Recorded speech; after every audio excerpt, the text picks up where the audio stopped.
Ayan, magpalang morning sa inyong lahat mga sir, mga madam. Ako po ay nagbabalik ang inyong lingkod, Agent Joel, dito sa bayan ng Balungaw, Pangasinan. Ayan, nandito tayo sa pinaka national highway at malapit sa bayan. So papakita ko lang tong daan papasok para po makita ninyo mga sir, mga madam. So ayan, dito tayo. So ito, clinic yan. Ayan, clinic yan. Tapos ito papuntang palengke. Sa likod naman natin papunta ng ano yan, San Jose, Umingan at Vizcaya, Isabela. Ito yung papuntang Tiplex. Siguro around 8 to 10 minutes nasa Tiplex ka na. Sa bayan naman ano lang yan, mga at least 2 to 300 meters from dito sa daan na ito. Sa papasok ilang metro lang din yan, siguro nasa 1 point something, hindi siya aabot ng 2 kilometro mula sa property sa schools. Merong national school, elementary school, ayan. So mula sa munisipyo napakalapit. Tara, puntahan po natin mga sir, mga madam. So ayan yung titignan nating property mula dito sa national highway. Ayan, national highway yan. Puntahan natin. So ito ay may mangga. So parang mango farm na maliit, half hectare.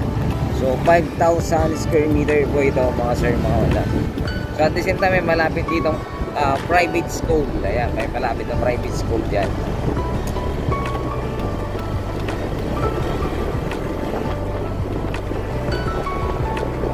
So dito naman malapit lang yung National High School. Ayan, walking distance pag dito sa part na ito. Itong part, ayan, papasok po dito papuntang National High School ito. Ayan.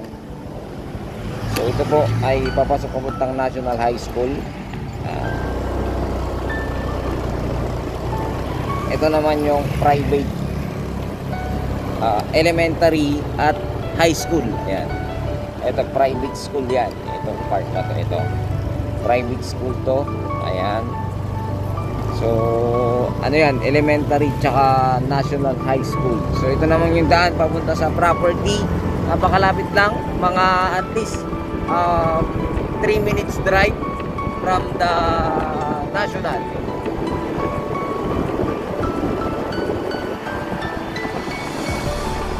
highway pala.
Ayan, dito na tayo. So kung makikita nyo, meron na siyang road dito. Hindi ko alam kung private yan or kung ano. Tara, pasukin natin tong property. So ayan, nandito na tayo sa mismong property. So ito, hindi ko alam kung barangay road yan kasi 2 lane naman. So ginawang road yan. So possible barangay road yan.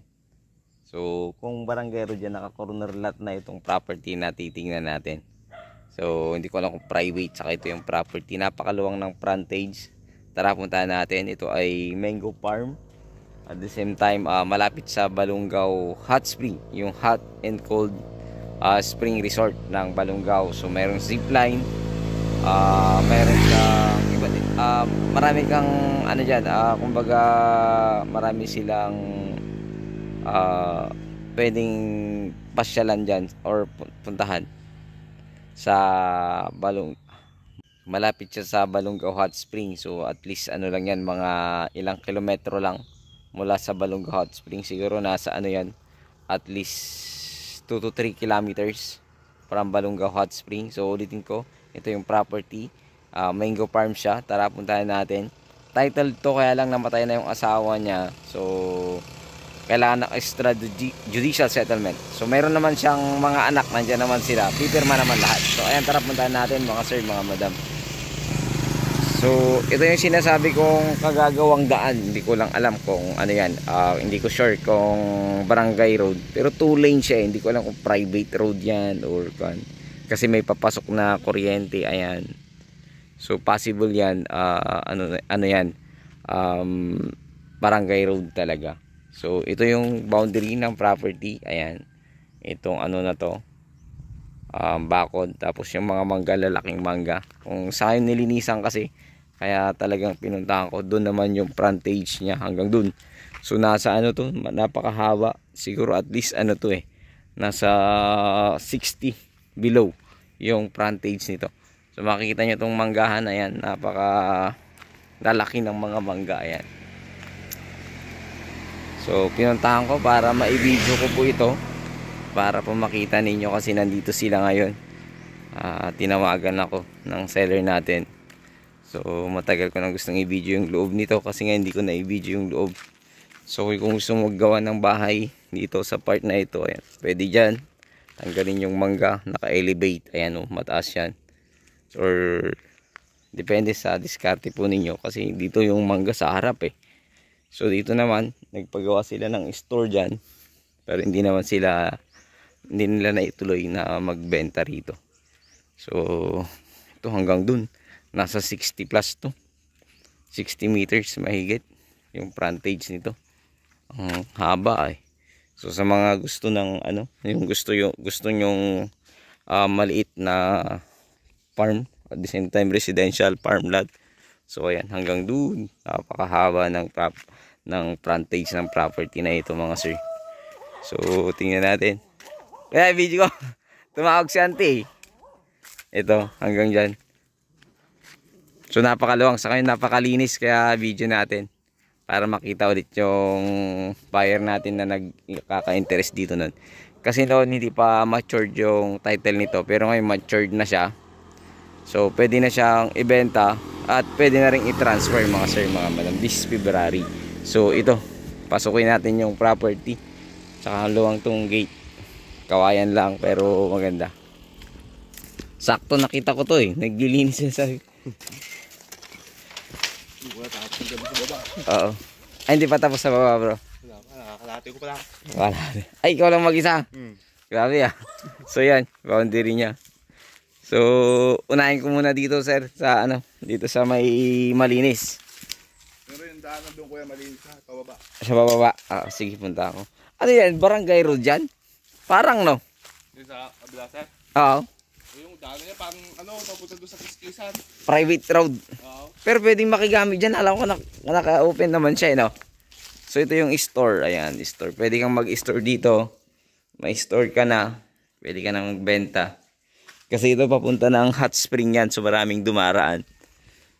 So tara, pasyalan natin tong property. So ayun, mag-isa lang pala ni brother naglilinis. Isa yan sa mga anak ng seller natin. So ito yung mga mangga natin. Malalaki tong mangga mo, parang century na. Parang century na. Malalaki itong harap. Ano to bro? Ginawa ko ng basurahan niya sir. Ay, basurahan. So may basurahan ka na dito. Yan. Ano yun, mag-isa kang nag-ukay ulit dyan? Hindi, kasama ko buhay pa si Bianang ko ah. Ay, buhay pa si Bian. So ito, yung pwede kang mag-elevate dito. Ditong part. Dito parang maganda magbahay dito eh, no? Naka-elevate to eh. Ditong part parang magandang gumawa ng bahay dito. Kaya lang matatanggal yung isang mangga. Sayang. Kasi maganda yung space ng mga mangga niya magkakalayo. Kaya lang sa laki talaga ng mangga na, kaya nagkakatabi-tabi na. So malalaki kasi itong mangga talaga. Malay lalaki.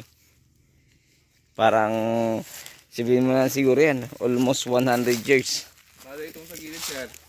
Oo. Mapapantay ito. Ipapaano dito eh.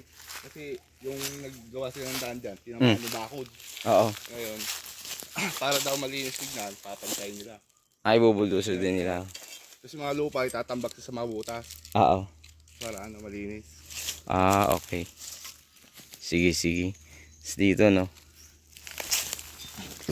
Maraming butas pala to, no? Okay. So, open kasi ang treasure, no? Baka nagti-treasure si Bianan mo, no?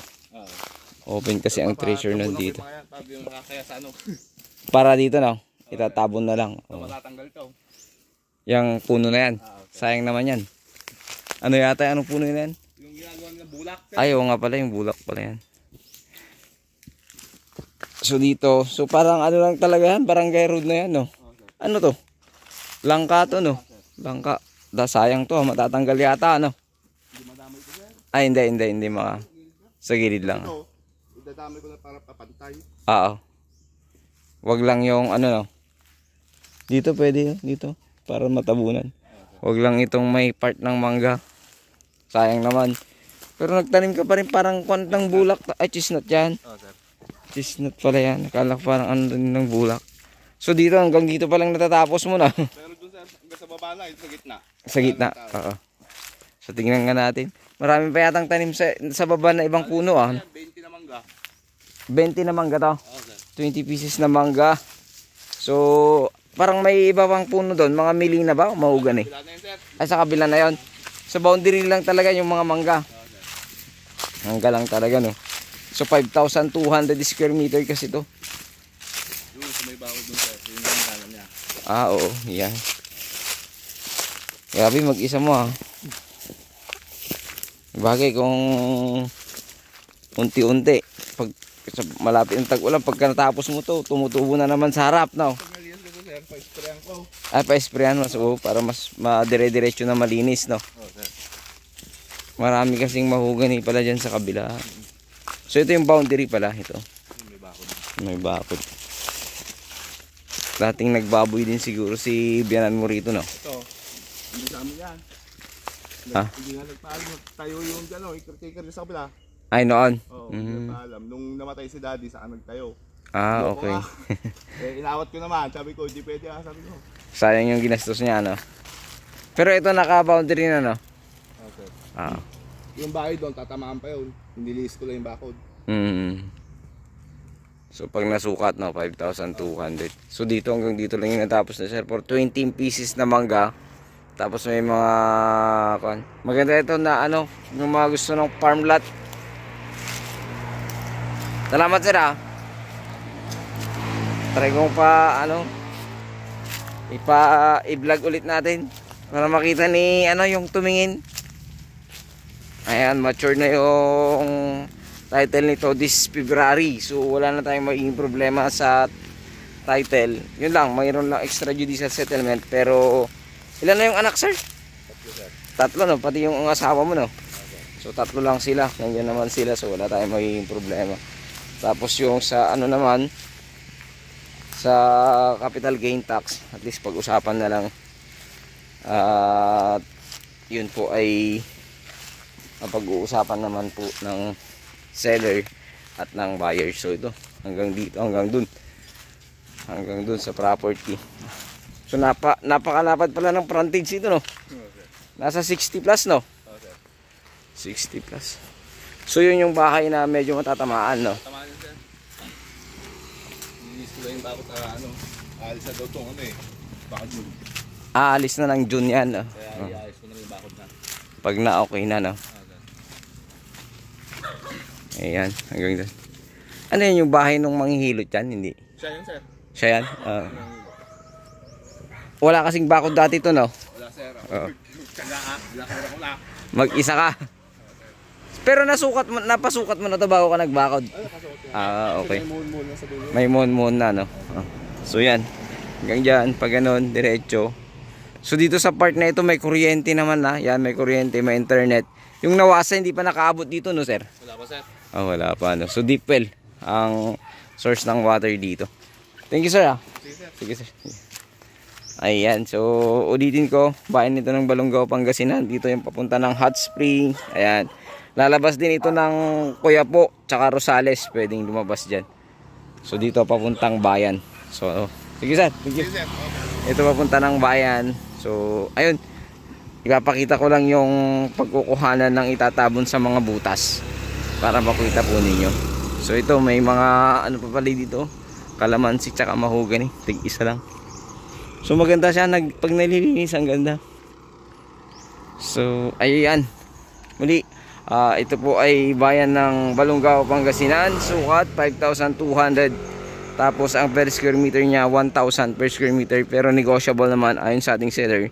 So sabi niya nagsasagad niya ng 5 million. So hindi ko alam kung mababawasan pa doon. Pwede niyo po siyang kausapin. Basta ang presyo niya is 1,000 per square meter, pero pwedeng sumagad siya ng 5 million sabi niya. So ayan, ito yung sinasabing aayusin. Itong part na ito sa gilid. Kasi ano to may mga nakuha na lupa. So tatanggalin daw itong mga to, tapos itatabon dun sa may mga butas na yan. So yung part na yan meron din siyang gagawin daw dyan para maitabon. So ano naman siya, matyaga siyang tingnan nga natin yung boundary dito. Matyaga siyang naglilinis. So yung mga bakod kasi natamaan na. So dito sa part na ito, kiskisan pala yan. Hindi po siya kumbaga ano ba tawag sa Tagalog ang kiskisan? Rice mill. Ayan. Rice mill sa English. Rice mill pala to. So dito natamaan yung bakod. So ang plano, ito ang matatanggal niya, tapos itatabon. So itong kahoy na to tatanggalin na. So ito ipaplat dito sa tabi para hindi siya gumuho kumbaga. So hanggang dun yung boundary niya. Ngayon lang ako nakapasok dito. Rice mill pala yan. So hanggang dyan. Eto, hanggang dito. Kasi kung napakalapad din ng corner lot niya kung sakasakali. Hanggang dito. Ayan sayang, muntik pang pumasok yung yung milina, hindi nakapasok. Eto, yung boundary. Ayan. Ito yung boundary niya hanggang dun. Ayan.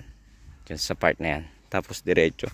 So kung tutuusin, parang pwede ka pang makiusap na magbukas dito. Corner lot niya. Ayan. So ayun. At sana magustuhan nyo to mga sir, mga madam. Napakagandang property rin nito. Kasi malapit sa bayan. Malapit sa Diplex. Malapit sa Manila. 2 oras lang mahigit. At meron ka lang manggahan din. So sabi niya 1,000 per square meter, pero last price is 5 million.